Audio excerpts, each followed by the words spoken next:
Alexandre de Moraes acabou se entregando em relação à própria atuação ditatorial nas entrelinhas do discurso feito por ele nessa quarta-feira. E nesse vídeo eu vou analisar junto contigo detalhadamente a fala do ministro. Vem comigo.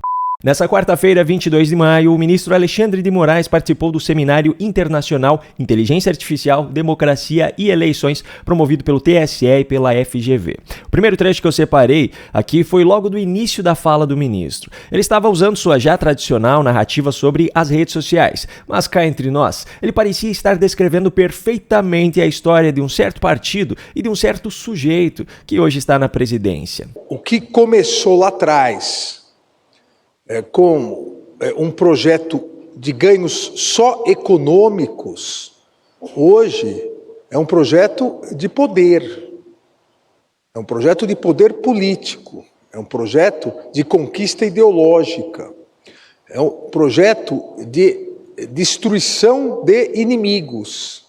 O que eram adversários políticos, adversários ideológicos, viraram inimigos mortais. Logo adiante ele já começou a se entregar. Eu vou primeiro mostrar o vídeo para você e depois vou explicar o porquê. As redes sociais, elas não são boas nem ruins. Assim como a inteligência artificial não é boa nem ruim. O que faz uma ou outra boa ou ruim são as pessoas. É a utilização que faz.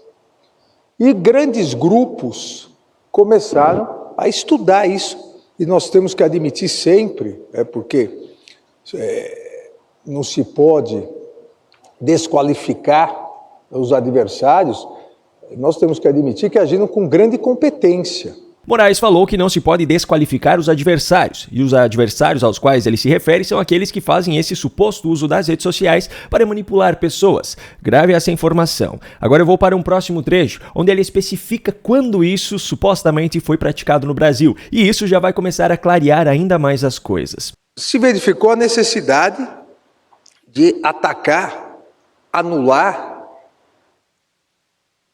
ou afastar os três pilares básicos das democracias ocidentais.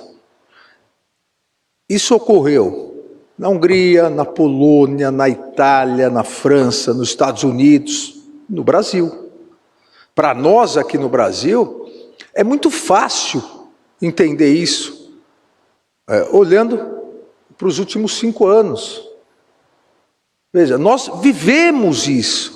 Ele se refere ao período entre 2019 e 2023, período que abrange o governo Bolsonaro, que se encerrou em 2022, e o ano de 2023, que apesar de já ter Lula na presidência, foi marcado por um fortalecimento ainda maior da chamada direita brasileira, sendo bem generalista nas palavras. Um fortalecimento popular da direita, um fortalecimento nas ruas, o que levou o atual governo e seus, digamos, apoiadores a usarem e principalmente abusarem do poder dos seus cargos para tentar reprimir e esconder esse fortalecimento da direita. Só por esse recorte de tempo citado por Moraes já fica claro a quem ele se refere quando fala em adversários. Mas calma, porque ele ainda deixou mais claro, falando especificamente sobre qual é o espectro político ao qual ele atribui isso. A partir de verdades vai montando uma narrativa e constrói mentiras. Constrói as famosas fake news, as notícias fraudulentas.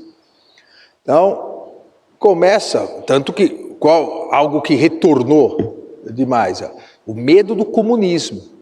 Algumas pessoas nem sabem o que é comunismo, só que tudo é culpa do comunismo. O Brasil está quase à beira do comunismo, nem a China é comunista mais.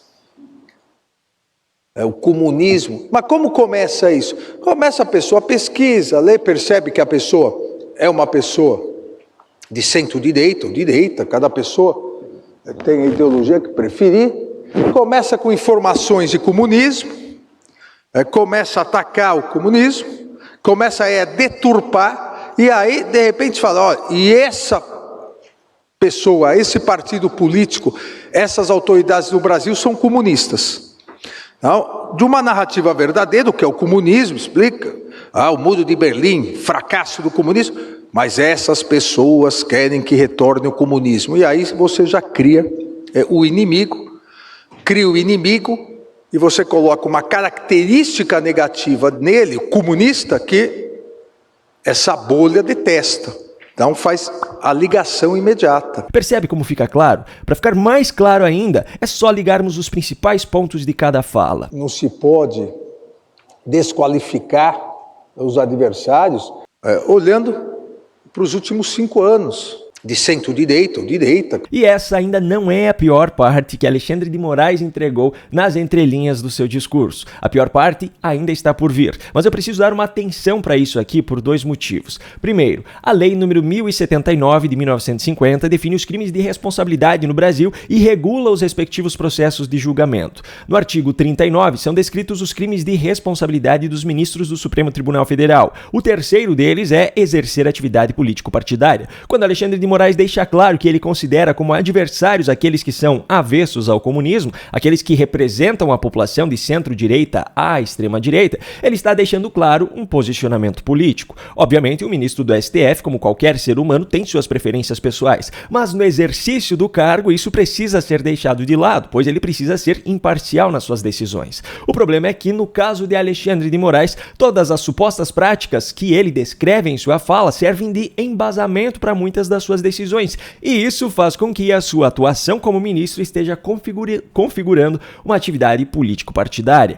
E isso leva também a uma violação ao segundo crime descrito no artigo 39, que é proferir julgamento quando por lei seja suspeito na causa. Se Alexandre de Moraes entende como adversários pessoas como Bolsonaro ou qualquer parlamentar de espectro político da direita, em qualquer julgamento relacionado a uma dessas pessoas, ele é suspeito na causa, portanto, não poderia participar do julgamento, mas participa. Aliás, não apenas participa, em muitos casos ele toma decisões de forma monocrática, ele toma a iniciativa de pedir investigação, algo que por si só já é um absurdo, pois foi uma atribuição dada ao Supremo pelo próprio Supremo. Então, em resumo, diante de todos esses fatos que eu acabei de expor, Moraes seguidamente tem cometido crimes de responsabilidade. E agora, o segundo ponto. Ele nega a existência do comunismo, ele nega que haja comunistas no Brasil, mas ele tem um amigo desde 2005, como ele próprio descreveu em um documentário desse ano sobre o 8 de janeiro, que diz ser comunista, Flávio Dino. Imediatamente eu liguei para o ministro Flávio Dino. O ministro Flávio Dino já é meu amigo há muito tempo, desde 2005. Mas o senhor é comunista? O senhor se declara comunista? E o que é ser um comunista no ano da graça de 2019? Eu sou comunista, graças a Deus. Acho que essa já é uma resposta para ti. Além do próprio Flávio Dino admitir que é comunista, Lula disse emocionado que tinha colocado pela primeira vez na história um ministro comunista na Suprema Corte. Vocês não sabem como eu estou feliz hoje. Pela primeira vez na história deste país, nós conseguimos colocar na Suprema Corte desse país um ministro comunista. Aliás, o próprio Lula disse não se importar de ser chamado de comunista. Ele nos acusa de comunistas achando que nós ficamos ofendidos com isso. Nós não ficamos ofendidos. Então, como Moraes pode dizer que não há comunistas no Brasil? Bom, vamos adiante no discurso, porque os absurdos não param por aqui. Moraes explicou ao longo da sua fala quais seriam os 3 pilares supostamente atacados. O primeiro deles é a imprensa. Captando a confiança de inúmeros milhões e milhões de usuários, aí se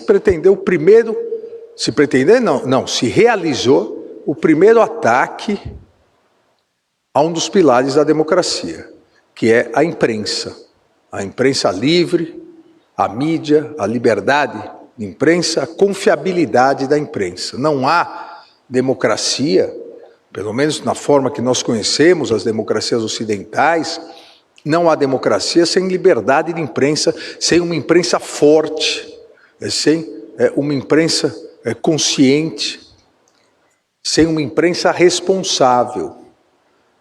E passou a se atacar a mídia tradicional, pelas redes sociais.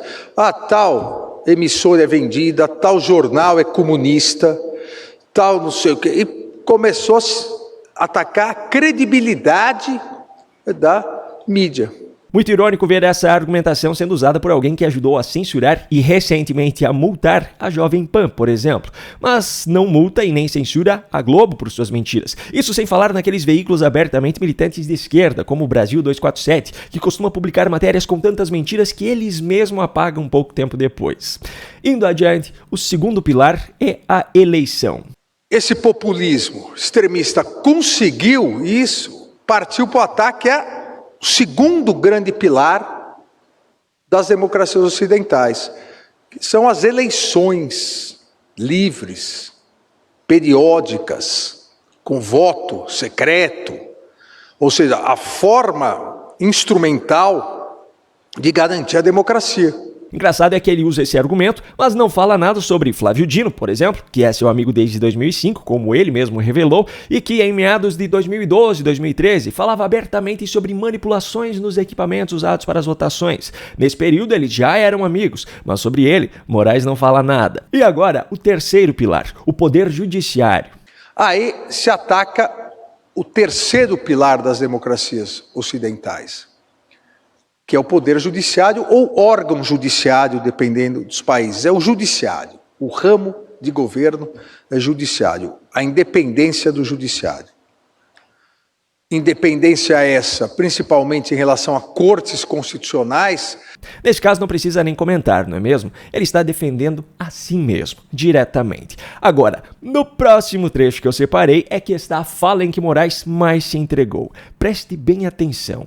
Vejam que em nenhum lugar do mundo, nem os ditadores que conseguiram com esse método atingir o poder, eles são contra a democracia. Você não vê nenhum ditador ser contra a democracia. Ele foi obrigado a assumir o poder para garantir a democracia. É porque o outro grupo não queria a democracia. Então, ele foi obrigado, vai se sacrificar, ficar 10, 15, 20 anos no poder, até conseguir estabelecer limites democráticos. Eu concordo plenamente com o que disse Alexandre de Moraes. Eu só acho que ele esqueceu que nós, cidadãos brasileiros, cansamos de ver cenas como essas. Nós não podemos tolerar ataques à democracia. Nós temos que ficar alertas e fortalecer a democracia. Repito, não só em defesa, mas principalmente em defesa da democracia e do Estado de Direito. Vamos garantir a democracia no Brasil. E o Supremo Tribunal Federal vem demonstrando que cumpre o seu papel de defensor da democracia. Obrigado e viva a democracia. Só que sozinho não tem como, né? É preciso ter apoio. Em apenas 8 meses, recolocamos o Brasil no rumo da democracia. E por sinal, nesse mesmo discurso, ele deu um exemplo claríssimo de como se pode agir ditatorialmente em nome da defesa da democracia. São empresas que dentro do capitalismo querem lucrar. Não há nenhum problema em relação a isso. Nenhum.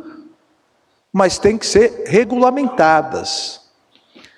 Eu repito sempre também, para mim bastaria um artigo da lei ou uma interpretação que o Supremo Tribunal Federal, brevemente, ao julgar o artigo 19, deve dar. Pois é, ironicamente, o mesmo Moraes que diz não existir mais comunismo e diz não haver comunistas no Brasil, usa da velha filosofia comunista. Chame-os do que você é, acuse-os do que você faz. E eu não poderia deixar de mostrar aqui um ataque que ele fez, mais uma vez, a nós, produtores de conteúdo no YouTube. Muitas pessoas, esses usuários que foram captados pelas redes sociais, não diferenciam mais um jornal de credibilidade, uma mídia de credibilidade ou uma fake news. Tudo é a mesma coisa. Essa foi a primeira conquista desse populismo extremista. A pessoa coloca atrás dela aquele painel, sabe aquele painel com um monte de livro? Que às vezes a pessoa bobeia, faz assim, o livro entra na orelha, né? É uma das coisas mais ridículas, eu não sei por que as pessoas continuam usando isso. Então faz assim, o livro aparece, né? Vai e volta. E escreve, especialista. Olha, seu Moraes, eu até posso tentar fazer isso. não deu certo. A única forma de fazer com que esses livros entrem na orelha é pegando cada um deles individualmente. Agora, se me permite ser bem sincero, eu não acho ridículo quem usa um painel falso para gravar vídeos, pois o que importa é o conteúdo. O que eu acho verdadeiramente ridículo é quem coloca uma toga e acha que, por conta disso, é o dono da verdade. E antes de finalizar o vídeo, eu só quero lembrar você que aqui na descrição do vídeo você vai encontrar um link para ajudar as vítimas das enchentes no Rio Grande do Sul através da vaquinha do Badim. Também um link de um curso para você aprender a fazer cortes de vídeos para publicar e gerar receita para você, e eu autorizo você a usar o meu conteúdo para isso, e ainda um link de um curso de ChatGPT e outras ferramentas de inteligência artificial para facilitar e muito a sua vida e o seu trabalho. Ambos os cursos têm garantia de 7 dias para que você seja reembolsado se não ficar satisfeito com as aulas. No canto da sua tela aparecerão agora recomendações de outros vídeos aqui do canal para que você os assista caso ainda não tenha feito. Se você gostou desse conteúdo e quer receber os novos vídeos aqui do canal, se inscreva e ative o sininho de notificações. Essa é a única forma de garantir que o YouTube entregará a você esses novos conteúdos. Um grande abraço e até o próximo vídeo.